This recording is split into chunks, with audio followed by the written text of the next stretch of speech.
on my life so far. A lot of ups and downs. A lot of times I've been hit so hard, knocked me on the ground. If I had the chance to turn back time, I can tell you this, my friend, I'd do it all over again. I'd do it all over again. I'd do it all over again. I'd get right back in the ring. I wouldn't change a thing. What is going on, everybody? It's another Al Gattullo Craft Beer Cast on AM 970. The Answer. Little new music for you on this Sunday night. I wouldn't change a thing. That from Ray LaMontagne from his new album, Long Way Home. Just came out about a week or so ago. And we'll play some cuts from that album as the show goes on. I got turned on to this. I'm a big Sirius XM listener of a bunch of different stations. One of them happens to be the Spectrum, where they play a mix of new and old rock, and really have introduced me to a lot of artists over the last, I would say, 6 to 8 months, that I wouldn't hear anywhere else because commercial radio just doesn't play them. And this guy is great. He's got soul. He's got heart. He really is phenomenal.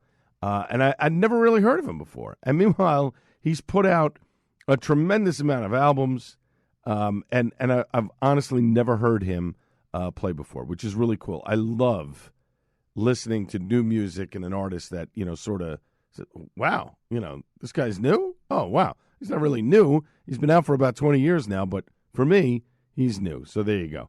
Coming up in 20 minutes, Josh Bernstein, the author and beer expert, he's going to join me on the program to talk about some stories that he's published in the last few months. We had a great conversation about a week or so ago talking about various things that he's published, including the story I mentioned a couple of weeks back about the ubiquitous metal chairs that are in almost every brewery and why they're there and why they are so uncomfortable.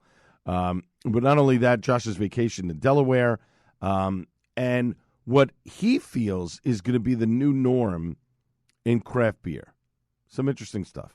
So we'll talk to Josh about that coming up in about 20 minutes from now. But we've got other news to get to. So as I mentioned last week, Icarus's Lagerfest is coming Saturday, September 7th, noon to close. For their party about all the crispy boys that they're going to have. They've released what they are putting out for Lagerfest. Obviously, there are going to be collabs. We'll get that information to you in the coming weeks.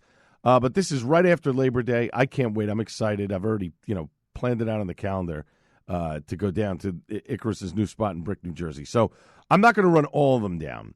But as usual, Das Beste will be there on tap. Furio. They've got two different versions of Hey, Take It Easy. One is the regular Mexican style lager. The other is salt and lime. 2 pounds of feathers will be on. Foot Wedge. Mr. Oktoberfest, the German style Marzen. Iki for the Miki. Decimate. Liquid Swords Rice Lager. Liquid Swords Calamansi. It's amazing what they've got out so far. And then, of course, the collabs are coming between Icarus and other breweries. I know Killsborough is going to be a part of it. I want to say Wild East. I'm not 100% sure, but it's going to be pretty epic. So I can't wait. Saturday, September 7th. It starts at noon, runs through close, at 10 o'clock at night. Hopefully, I'll be there on the early side for when they start at noon and hang for a couple hours and then come back home. But it's going to be great. And if you're into lagers, this is the event you want to go to. Without a doubt, over at Icarus. Bosergeist Brewing. Now, I did not know of these guys. They're in Easton, Pennsylvania, and they put out a statement last week on their Facebook page that, and I won't get into the whole thing, but apparently these guys based in Easton, Pennsylvania, they're closing in the next couple of weeks. And basically they said, we've had some battles in recent months that are just too hard to ignore and or overcome. It puts us into the situation that we've had to make. But before we get into that, they thanked all their loyal guests and fans. They were very happy with their new brewer. Things were really starting to come around. And then apparently now they have to shut it down, at the end of this month of August. My guess is going to be financial, because that's usually what happens here. if other things are going well, I can't imagine why they would shut down. But it sounds to me like this brewery will be shutting down because of finances. It's a shame. I'd never heard of them. I was hoping to get up and visit them when I saw the post because I was like, oh, wow, Easton's not that far from my brother-in-law's. But unfortunately, they will be closing down at the end of the month. So that is that's some sad news there. And here's an interesting story that I found online, found on Reddit, actually, and it's from the Two River Times in Atlantic Highlands. Carton Brewing just celebrated their 13th anniversary last weekend, and kudos to Carton. Was able to get over there and stop and have a couple of beers early on before I was heading down to Atlantic City, Asbury Park, to meet up with friends. By the way, great time with some high school friends, family, old friends. It just a really awesome time, and was very happy that I was able to get this get-together going at the Wonder Bar. It was great. We had such a blast. But before that, I stopped at Carton to celebrate their 13th anniversary with a couple of great beers. That was a lot of fun. But this story that was in the Two River Times, so listen to this. At the most recent Atlantic Highlands Planning Board meeting on August 1st, during the last half hour of the meeting, representatives from Carton Brewing presented an informal proposal suggesting a partial repurposing of the company's brewery building at 121st Avenue. The plan proposes altering the building to accommodate 8 two-bedroom apartments and 2 one-bedroom apartments on the second floor. Now, questions came up, obviously, of parking and children living above a brewery and speculation that the owner was selling the building. So, in an exclusive interview with the Two River Times, Augie Carton laid out the proposal and the reasons behind the changes. Now, this is from the story. He said, "What I found for the business is it's happiest when I'm happiest," Carton said. "What makes him happy is making 100 little beers a year and selling them to my neighbors," he said, "instead of trying to sell one beer to 10 million people." Carton said rather than trying to increase the business fivefold, he's decided to right-size or resize the brewery to its roots.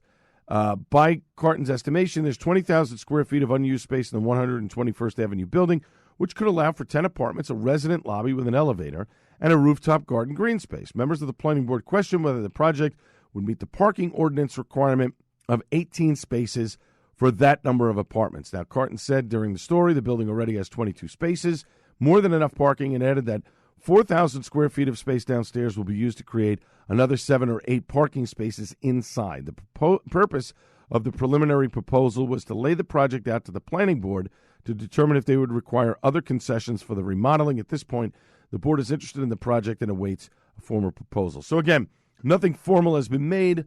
This is sort of informal. Hey, we'd like to do this. Would you be receptive to it? Obviously, every town in New Jersey has to build more affordable housing in various areas. I don't know how this would work here with 10 apartments. Would 2 of the if it's 10, would 2 of them have to be set aside for affordable housing? I don't know how all that works. However, I think what's interesting is what Augie says in this piece here. Instead of trying to blow up the brewery and, make beers that maybe necessarily people may or may not drink, let's put it this way when it comes to craft beer, he's trying to set the tone here that, hey, I'm going to downsize a little bit. I'm gonna shrink it. Still going to put out quality beer, but I'm going to put out the quality beer that I want. And, hey, if my profit margin is not up here, at A level that I want, well, maybe it's at B level, or maybe it's instead of making, $40 million this year, I'm only going to make $15 million, and I'm happy with that. And again, I'm just throwing numbers at it. It's not, none of them are accurate. I'm just, the difference, right? So I think that's a good thing, and I think that's where you're going to see some breweries go. Hey, we have this capacity, but we're not achieving that full capacity. It's what you're seeing with other breweries. We'll get into it with Josh Bernstein about it in about 15 minutes or so, where we're talking about that, where breweries are merging with one another to save space and save money, ingredients, everything. I like what Augie is proposing here. I think it's a good idea, especially if you can do it now while you don't have crazy financial constraints. It's one thing if you have loans set up and you're trying to pay off those loans. It's another thing if you're on financially good footing and you're not having to increase your debt while trying to take in profit. Always a smart thing. And Augie's a good forward thinker of trying to figure out what's the next step for the business a year, 2 years from now. That's what the smart guys do. They're not projecting what they have today or tomorrow. They're looking even further into the future to anticipate downturns and things of that nature to continue to turn a profit. That's a smart move. Very smart move. We'll see what happens. Again, all this is informal. Nothing formal has been proposed to Atlantic Highlands. But as the story goes on, we will keep you informed. When we come back after a short break, more news and notes from around the beer world. This is the Al Gattullo Craft Beer Cast on AM 970, The Answer. By the way, portions of the program are brought to you by Wet Ticket Brewing, 1435 in beautiful Main Street in Rahway, New Jersey. Almost forgot that. We thank Wet Ticket for their sponsorship of the program. This is the Al Gattullo Craft Beer Cast. That's the program on AM 970, The Answer.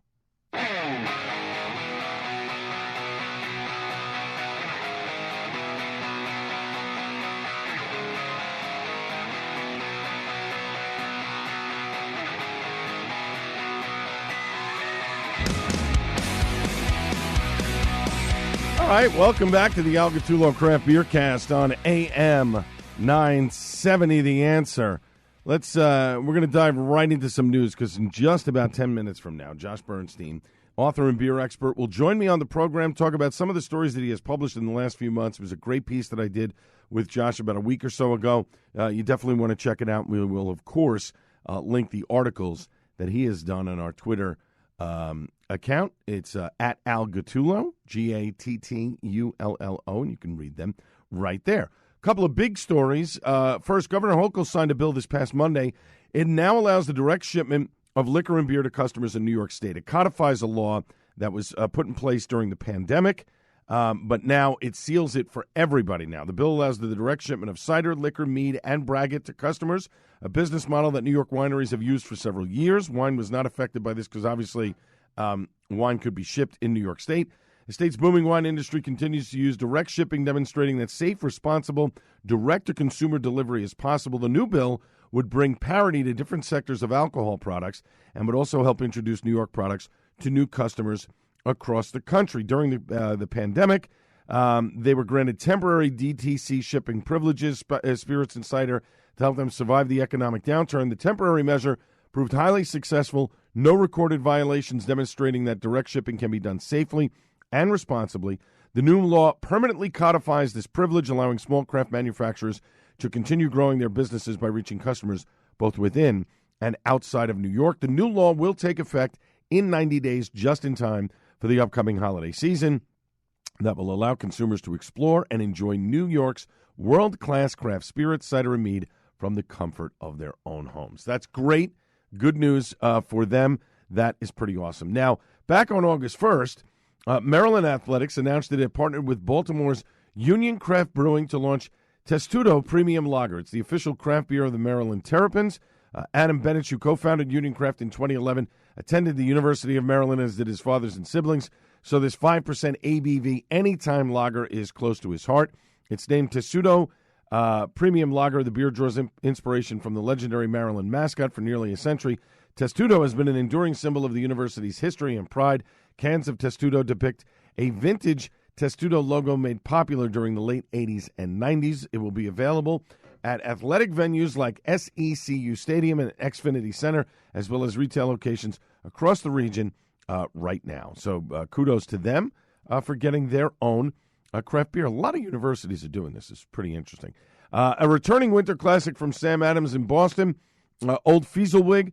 It is a 5.9% ABV, 25 IBU. It will be packaged in 12-ounce bottles, and it'll be coming out during the holiday season. Trogs has double Perpetual IPA, which is an amped-up version of their iconic year-round Perpetual IPA. It's a 9.5% double IPA. It contains copious amounts of Cascade, Chinook, Nugget, and Citra hops. It's a bigger, bolder West Coast style that boasts sticky notes of citrus, tropical fruit, and pine. It's available on draft and in 16-ounce cans across the brewery's entire distribution footprint. Brewdog launching the Foundation Ohio Pilsner. That happened this past Friday. The new brew developed in partnership with the Foundation, which raises money from fans, donors, boosters, and businesses to support the Ohio State University's student athletics. A portion of the proceeds from each beer sold directly benefits the nonprofit organization. It is a 4% ABV, crisp, clean, and refreshing beer brewed with U.S. Noble hops for a unique take on an American classic style. 2 formats available year-round, single 16-ounce cans, as well as 12 packs. Brewdog.com/USA for more information on the beer. And then finally, Beach House will be throwing another house party down in Belmar. So everyone had a blast at the first one. They're throwing another one. It's at the rooftop at Beach House, Saturday, September 28th. They've invited a bunch of different craft breweries, guest breweries to be there. Live music from Chris Wintigen, a set of acoustic emo covers by Rob D. No cover. You just pay. Excuse me. You pay for what you drink from 1 to 6 p.m., and then they're pouring the beers until close. The brewers will be there from 1 to 6. Alias Brewworks, Coastal, Departed Souls, Autodidact, Five Dimes, Ashton, Twin Lights, just some of the breweries that will be at this event on Saturday, September 28th. Hopefully, if my schedule allows, I can get over there. Now, you know, portions of this program are brought to you by Wet Ticket Brewing, 1435 in beautiful Main Street, Rahway, New Jersey. Great parking right across town. I mean, there's parking right in front of the brewery, in the back in the beer garden. There is parking at the parking garage right across the street. You can take New Jersey Transit to get there. But I have to tell you, this past Wednesday night, what a great event that was put on by Wet Ticket and Stick Cigars of Rahway. Stick Cigars is 2 locations, one in Rahway and one in Somerville. Dan, the owner, and Tim and Al from Wet Ticket threw a sort of a get-together with a couple of different people, Hotspots New Jersey and the Rahway Business Administration put this together. What a fantastic night of cigars, beers, music. Phenomenal event. They had a great turnout in the beer garden. So here was the deal, and we talked about this on the program. $35. You get 1 hand-rolled cigar. You get 3 10-ounce pours of Wet Ticket beer. What a success. My buddy, my best friend Mark showed up. We sat, we smoked a cigar. We had a couple of beers. We had a couple extra, which was part of the, the point of it. Hey, sit in, relax, have a cigar, drink some beers. It was a great night. What was it? DJ Gringo was spinning the music. A lot of 80s hits. Fantastic stuff. Some country was mixed in there. It was great. It was just a fun night, conversing with people. Got a chance to talk with Dan from Sticks. Got to try a beer that's going to be coming out soon from Wet Ticket. Their Oktoberfest, which I don't believe that Tim has ever done an Oktoberfest before. It needs to carbonate a little bit more, but it is spot on and fantastic, and it'll sit in at around 5%. We also locked in a date for our collaboration beer that we're going to be doing. That is going to take place. We're going to do the beer early September, so should be out probably the beginning of October, I want to say. And we're going to do an event around that. Stay tuned to the Craft Beer Cast for more details on that, because that's going to be a lot of fun. And it was just a fun night. Tim and Al are just great owners at Wet Ticket. It was nice to talk with Heather from the Rahway Business District. I mean, it was just, it was fun. They're going to do another one. I think they're looking at October, which would be great. And then they're talking about doing an Oktoberfest, partnering up with the restaurants in the area.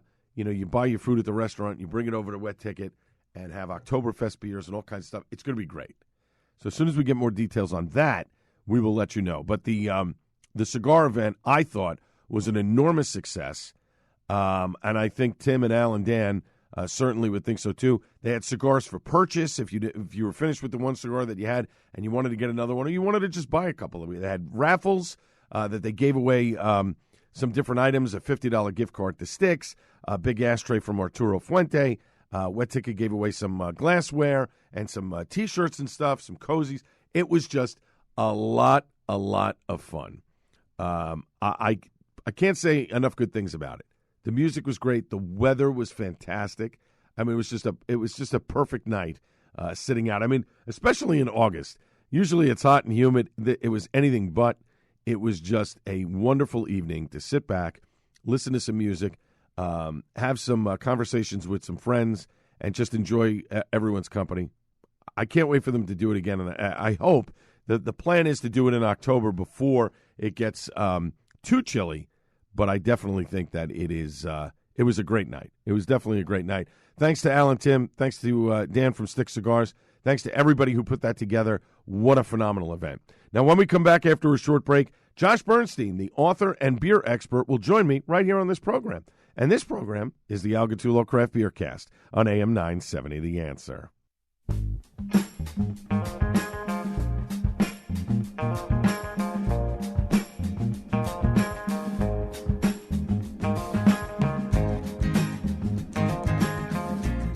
Welcome back to the Al Gattullo Craft Beer Cast on AM 970, The Answer. The gentleman you're hearing right now is Ray LaMontagne, and his new album that's out right now, this is Step Into Your Power, but his new album out right now is called Long Way Home. And it's apropos because my next guest on the program here, he's been on a number of times. He's been in studio with me to talk beer. He's an author. He's a tour guide on great beer spots in New York City and so much more. He's got some must-read stories that are out now on craftbeer.com and on VinePair that you really have to check out. We've posted links already on the craft beer page, but we'll post them out again so you can check them out. But you can find his books on Amazon, Barnes & Noble, and etc. But the title of Ray LaMontagne's album is Long Way Home. Josh and his family has just recently moved back to Ohio, where he grew up. And for more info on all of that, you can check out his website at joshuambernstein.com. Let me welcome back to the Craft Beer Cast, fresh off of vacation, Josh Bernstein. Josh, thanks for joining me. How are you? Oh, can't complain. Not too sunburned, so a successful beach vacation. Excellent, excellent. All right, we'll get into that in a minute. But you wrote a fantastic piece a few weeks back for craftbeer.com that I've always wanted to know about. And why do so many breweries have chairs that are uncomfortable, specifically those metal chairs that have backs and don't have backs, and it's awful to sit in them for any long period of time. And I figured it was because they were inexpensive. I was not only right, but I love the reactions from some of the breweries in your piece who refused to purchase them and decided, no, when I open my brewery, I'm going to start with this. How fun was it to write this piece? You know, it's one of these things where if you've been to one brewery tap room, you've sat in one of these chairs. I mean, it's one of these inescapable facts of a brewery going, much like hazy IPAs on tap, I will say. Right. And so, but, I think it's like you don't often think about the things that are so common around you. And so for me, I was like, okay, why is this object that's everywhere? Nobody likes it. It's like a shaker pint of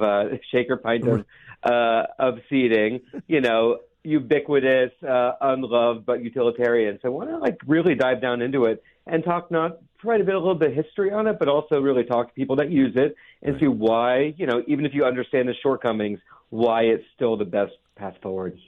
Yeah, and it's funny though, because it's not only breweries, restaurants too. I know my wife and I, when we go out sometimes and we see a restaurant that has those types of chairs, I look at her and I go, you want to get this to go? You sort of want to avoid the chair, because isn't the goal to keep you in the seat, long enough to whether it's buying more drinks and more appetizers at a restaurant or buying more beer, at a place. The goal is to keep you in the seat for as long as possible, right?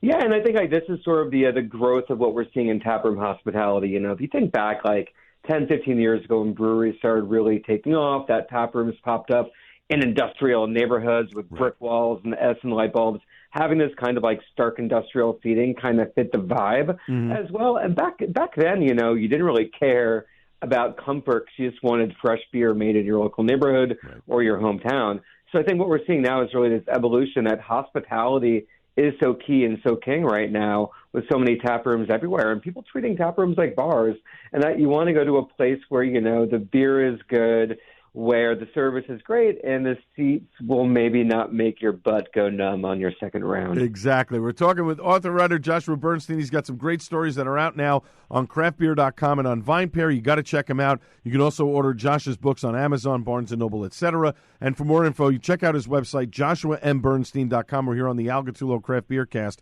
on AM 970, The Answer. Now, the other piece that I want to touch on was posted on the VinePair website about how craft breweries are sharing tap rooms and brew systems. Is this the future of the business for some people? I think it's the future, right? I mean, it's the future, and it's a smart rethinking of where things are at, both economically, beer demand-wise and everything beyond. The beer industry has really stood out as one of the few places where, you have to have your own equipment to make your own products. Nobody cares or thinks about, wow, this T-shirt was it made on somebody's own equipment? Was it made on this? No. I mean, oftentimes people share resources, people share equipment that generic cereals or whatever, they made on the same equipment as the same name brand stuff, right? And so the beer industry really stood out as people, I think, needed to prove they were different than the big guys out there, that owning your own brewing system was really a badge of honor, that I own my own brewing system, I made it, even though you didn't need to make your own beer, your own system, that there's lots of other systems that may be better suited to making your beer styles instead of you dropping like six figures on equipment. Right. It reminds me of, I grew up on Staten Island, and I remember the Pathmarks, when Pathmark was a supermarket chain. They used to have generic beer that was just called beer. And nobody knew where it was made from. I forgot what brewery actually made it, but nobody cared. It was beer. That's all that mattered. You drank it, it was beer, and that was fine. But I do get it, and it does make sense to some extent, because we're seeing it in New Jersey. Five Dimes Brewing is partnered up with Coastal Brewworks. They share tank space. They share a conjoined space, and Coastal Brewworks right now is looking to build out their own brewery somewhere down in central New Jersey, Red Bank, Eatontown area at some point next year. But short term, have these places that are combining forces together to make beer, have they seen reductions in cost, or is it too early for that?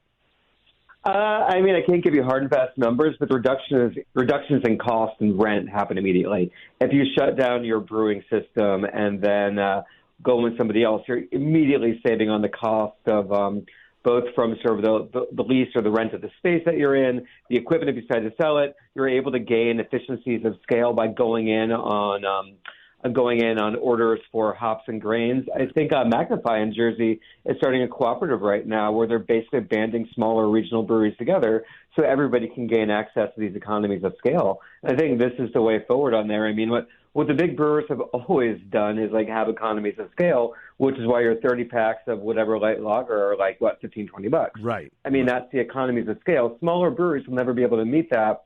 And as price sensitivities really, I think, creep up for people, and then people are not maybe as willing to spend $24 on a 4-pack of beer, if it's freshly canned right down the road using all the latest hops and hop products. I mean, you need to find ways to cut corners a little bit. And I mean, it's not just the beer world. Look at restaurant menus have shrunk down, so people don't need to have as many ingredients in stock. And so it's just about, paring down everything and figuring out what sells. Because the days of breweries making 100 beers and finding endless appetites and endless shelf space are over. So you have to find ways to really safeguard yourself for the future. And I mean, let's say that you opened up 5 years ago, but your equipment isn't really great for what you're doing, and somebody down the road's got better equipment that can help you, make beer more efficiently, or even better in a sense.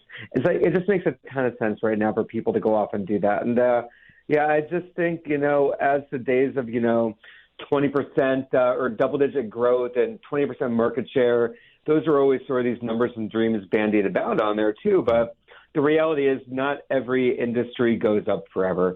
And right now is just having this recalibration of what the true demand is. Mm-hmm. And if someone else is going in together, and if you can join forces and better ride out this moment, then I think it's a smart way right now. I do agree with you on the grain and the hops and all of that stuff. I do think that more breweries should sort of band together to get a better price if you're in a position to do that, because obviously if 10 breweries are buying grain or hops from a certain manufacturer and they're all using the same stuff to create whatever recipe it is that they're creating, and you can get it at a cheaper rate if you're banding together, that makes perfect business sense. And obviously a lot of the breweries, it's a competition, but not really. They're all competing for the same dime, but a lot of them do get along with one another. I do think that is a great idea moving forward, and hopefully we'll see more of that. We're talking with author and writer Joshua Bernstein. He's got some great stories that are out now on craftbeer.com and on VinePair.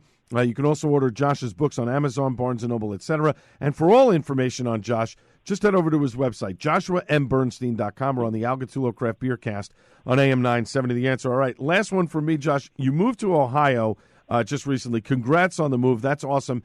But you were recently on vacation in Delaware, and you made a remark on social media about how places like Crooked Hammock were a wonderful experience for you and your family. Can you explain to the audience what you meant by that? Yeah, totally. I think the debate of kids in tap rooms is eternal. Right. And I think, do kids belong in tap rooms? I mean, do kids belong in a place where in a dark, dingy industrial space with nothing for them to do? Of course not. That's doing a disservice to your kid, and it's your selfishness on your part to want to go there and hang out there, not thinking about what your kids' needs are. Right. You know, I think what's happening right now, Crooked Hammock has a kid-first approach toward, I guess let me rephrase that, a hospitality-first approach to becoming a tap room. So the place we went to, their location in coastal Delaware, what it had is you walk in there, can seat several hundred people, menu of great crowd-pleasing hits. Hospitality is put on a premium, lots of servers that know what they're talking about. The space out back had everything from, AstroTurf and ping pong tables and playground equipment and this and that for kids to clamber on. And, it just gave everybody this chance to really enjoy the space together. Alcohol wasn't the central point of it all. The food wasn't the central point of it all. It was just one of these moments where everybody got something out of a taproom experience or a brewery experience, which isn't always the case, right? I mean, kids don't want to sit around and watch you untap through a couple of lights and 4-ounce beers. Right. That's no fun for younger kids. But, you can have a beer. And, parents still need to be responsible. You pay attention to what's going on. But there's place for kids to be kids and run around and do it. And it's just this, I think, healthy recentering of alcohol in the place of families, something that existed a ton of. Think of in America pre-Prohibition, pre-World War I, German beer gardens everywhere, that you can have a beer or two and kids around and the world isn't going to fall apart.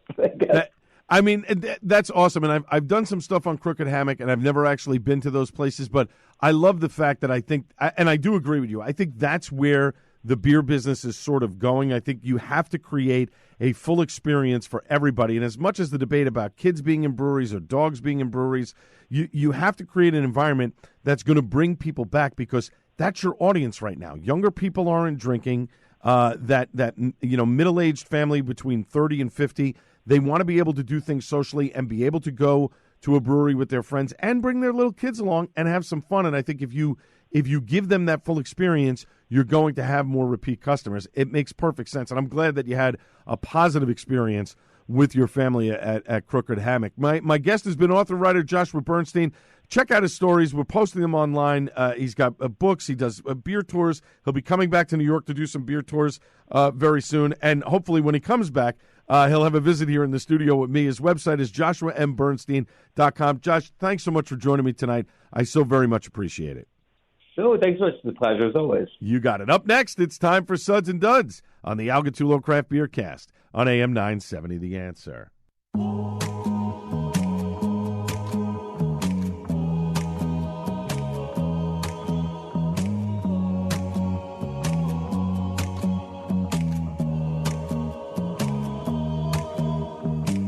I took a page out of your favorite book. You told me lies just by the way you look. Taught me a language that I'll never speak. Baby, that ain't for me. That ain't for me. I dug my grave watching the way you move. You took me higher than I ever flew. Too many times gave you a second chance. Baby, I'm just a man. I'm just a man. No more thinking about you late night. No more running around with your friends and now. Done picking the pieces of my soul about the floor. I said I would die for you, baby, but I can't take this pain no more. I thought I was willing, but tonight I saved my life when I showed you the door. Now, you want to end the show, that's how you do it. Little Teddy Swims, that's the door. I like this guy. I think I got to go check him out. My wife brought him up to me, and welcome back to the Al Gattullo Craft Beer Cast on AM 970 The Answer. Final segment of the program. Of course, portions of the program brought to you by Wet Ticket Brewing, 1435 Main Street in beautiful Rahway, New Jersey. We thank them for the sponsoring of the program. And I have to say, my wife turned me on to this guy and said, I'd like to see him in concert. Now, my wife is definitely not as big a concert goer as I am. So when she says, let's go see this guy, I go, all right, I got to check this guy out. Let's check out. And I've heard a few songs from Teddy Swims. I'll tell you, I'm into it. Now, I don't think he's playing in the New York area anytime soon. I looked it up. I think his tour is out west now or whatever. But next time he comes around, yeah, maybe I have to do a little surprise for the wife and get her some tickets. And we'll go see Teddy Swims. Good stuff, man. It's got some giddy up to it. All right, let's dive into Suds and Duds, of course, as always, the final segment of the show where I talk to you about the beers that I've had over the past couple of weeks. So when I was at the Sammy Hagar show back at the end of July, we broke out all the good stuff. So I had one can left of Troon's Let's Get Out of Here. What a fantastic beer. I mean, that's what we started it off with. Great hoppy ale. And I like, for me with Troon is one of those things where when you go and pick up the can, you have a couple of pours out there because you're there, right? It takes an hour to get there. You might as well have a couple of beers while you're there. But for me, I rarely pop open a crowler of Troon the moment I get it. I let it sit for a few weeks. They've just canned it. There's sometimes that acidic burn that you want, that hop burn. You want to let the beer settle a little bit in the can before you crack it open, and that's where it dials in usually most times, and it tastes fantastic. This was a great beer. Loved it. Then we got inside, had the drip from Carton. Of course, always nice to have a great local beer like Carton in PNC. That's always awesome. Outside, I had another Wild East lager from Wild East Brewing, smooth, bready, delicious. That's a great beer. Little Wet Tickets Nectrosonic Boom. To me, one of Tim's best beers. So tasty. Love the hop in it.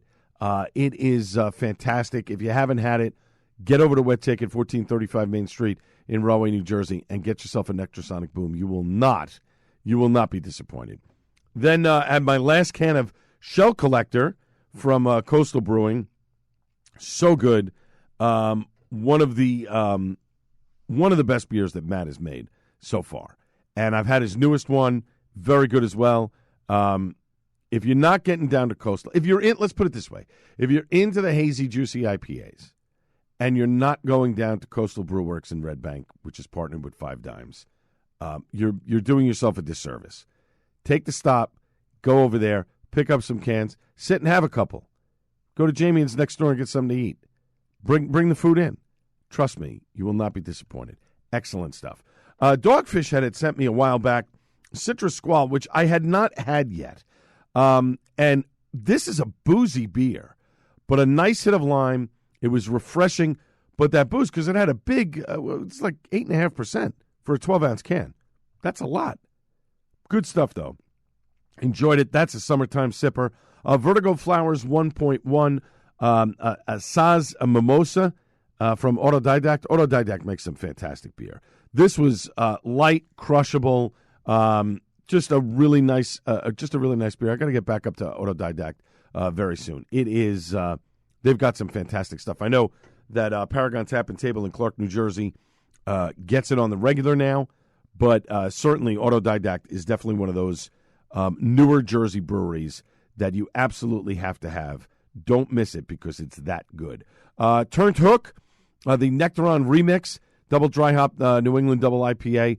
Love the Nectaron hop, and what Carton did with this one is outstanding. It is delicious. Another good one. If you see it anywhere, you should absolutely pick it up, especially if you like the Nectaron hop. Then what were we going to say? Oh, REO Speedwagon Train Yacht Rock review. I started that concert off with a sip of Sunshine from Lawson's Finest. Classic IPA. There's nothing better. They sell it in a stovepipe can. You can't beat it. That's the way to go. And I love everything that Lawson's does. They're fantastic. I wish they would get more of Lawson's in. Like, I would love to see the whole catalog in New Jersey, but obviously they're going to be selective what they do. They want you to come up to the brewery. That's another one of those trips. Kind of do a trip to Vermont. My wife would like Vermont. Maybe we'll do that for a surprise trip. See, I don't want to drive, though. I want to take a quick flight, get up there, boom. We'll rent a car, drive around, boom, get back in the airport, and head back. That's what I really want to do. I have to check that out. Uncut Jams by Brick City. Juicy, fruity, fantastic taste and double. That's good stuff. Another solid brewery, Foam. Now, there's a brewery that is solid. I picked up drops. Now, where did I buy this? I think this was Wine Anthology in my town. Smooth, some nice sweetness, melon forward, excellent beer. Loved it. Could drink it all day long. And then when we were inside in the cabana tent, unfortunately, they don't have a great selection of beer in there. Like, I grabbed a carton on the way in, but then when you get to the tent, it's a very limited selection. And you could go out and walk around. I just didn't feel like walking around. It was hot out. I was like, you know what? What do you got? Well, we got Founders All Day IPA. All right, perfect. In a stovepipe can, I'll take it. Best of that limited selection in the tent, but it's a solid session IPA. You can bang them back all day long. It's outstanding. And finally, Hula Time, the Pina Colada Sour by Wet Ticket Brewing. This is their newest beer. But I will say, this drinks more like a Berliner Weiss than a sour. I think the sour kind of gives you that note of Pina Colada Sour. It's going to be puckering. It's not. It's refreshing. It's a perfect beer on a hot day. Even on a moderately warm day, this is a great beer.